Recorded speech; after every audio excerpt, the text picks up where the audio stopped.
Hey, I'm Christy, and thank you so much for stopping by my channel. So you're thinking about going back to school, but you're wondering if you're going to be the old one in your classes. Or maybe you're wondering if being the old one in your classes is going to put you at an academic disadvantage. So I'm going to share some of my observations with you since I've been the old one in my classes for almost 3 years now. When you go back to school, first you'll probably notice a few things. You're probably going to be a little bit annoyed by all of the whining that goes on about the difficulty of the class. You'll also probably notice that you meet a few students that you relate to really well and forget that they're around 19 or 20 years old and you're 34 in my case. You will probably notice that most students are on their phone throughout the whole lecture, and that will probably annoy you because you find it disrespectful. At least I do. You'll also probably find that despite that, class is still being taught pretty much the same way it was when you were in your first undergrad or maybe even high school. The professor teaches and you're responsible for learning. Bingo, you already know the drill. So this next part's probably going to be a little different for all of us.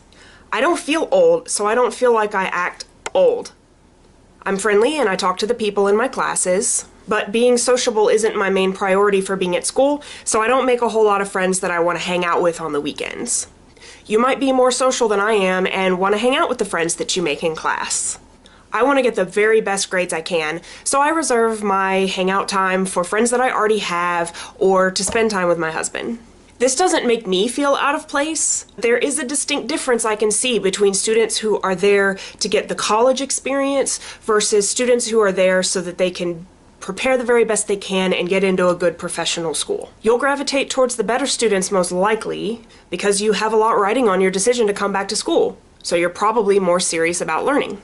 If you're worried that being old will make it more difficult for you academically, that's all going to depend on you. It doesn't even depend on your past academic background. My GPA is excellent and I owe that to my hard work and study skills. But I didn't have either of those when I went through my first undergrad in near the amount that I do now. My first undergraduate degree was an incredible learning experience about life, and my GPA kind of reflects that. It wasn't terrible, but I definitely wasn't living up to my potential. Had personal circumstances been different during my first undergrad, I may have responded in a different way, but they weren't, so I didn't. Probably would have failed miserably at this path when I was 18, but now my priorities have changed and I'm completely rocking out.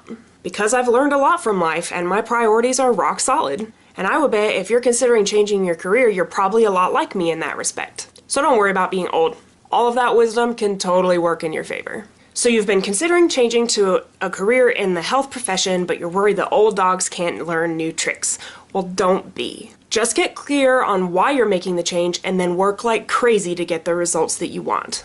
Like anything else in life, it has way less to do with the hand that you're actually dealt and way more to do with how you choose to play your cards. So there you have it. I want to make more videos to help out post-bac, pre-PA folks just like me.